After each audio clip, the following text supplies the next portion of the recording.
how many times now have you been to space? Twice. So there's a lot of people that kind of like have this conversation about like, oh, we never went to the moon, we never went to space because humans can't survive past the radiation belt. So the real question is, how much is the New World Order paying you to lie about going to space twice? I get it. You know what? We should have just been back to the moon by now and conclusively just showed you that we did. I mean, the fact that it's been a half a century and there's new generations out there that have grown up in the world where everything's on an iPad or an iPhone and they're like, well, if we've done it, why isn't it right in front of me right now? And we haven't. I will tell you 100%, we absolutely went to the moon. You know why? It was 4% of the discretionary budget.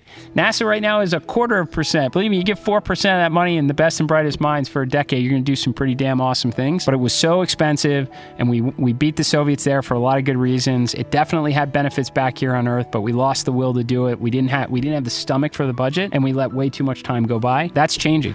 For the skeptics out there, you do not have to wait long. I promise you that. First, like SpaceX, Blue Origin, for all the things they are doing to wow us, they benefited from decades of what some of the best and brightest at NASA pioneered during a time when, the computers that they had to use to get us to the moon and back were the size of warehouses versus, what you can do on an iPhone today. They were brilliant. I mean, they were doing these kind of orbital calculations before they even had computers to attempt these things. Yeah. Dude, they're doing it on paper, and they're doing it to a precise millimeter of accuracy on paper. And playing with people's lives, too. Yeah, I mean, 100%. I will say, too, there was a appetite for risk. I mean, that was a battleground during the Cold War. We took more risk then than we did now. They had a lot more money to do these kind of extraordinary things. So this is to me, it's never an either or. It's not like, now we can just hand everything over to SpaceX. No, there is a world for both.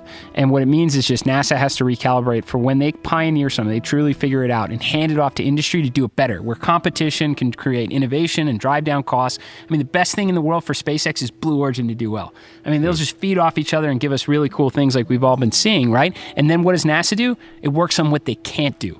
Figure out something else that's truly cutting edge. I'm a big fan of nuclear propulsion. SpaceX and Blue Origin aren't going to mess around with highly enriched uranium. They're not going to launch, a nuclear reactor. But you know who would? President Trump would. He would absolutely. He's already making nuclear great again. Clear the pathways. Let NASA work on what no one else can do, and hand off what they already figured out to industry to make it better.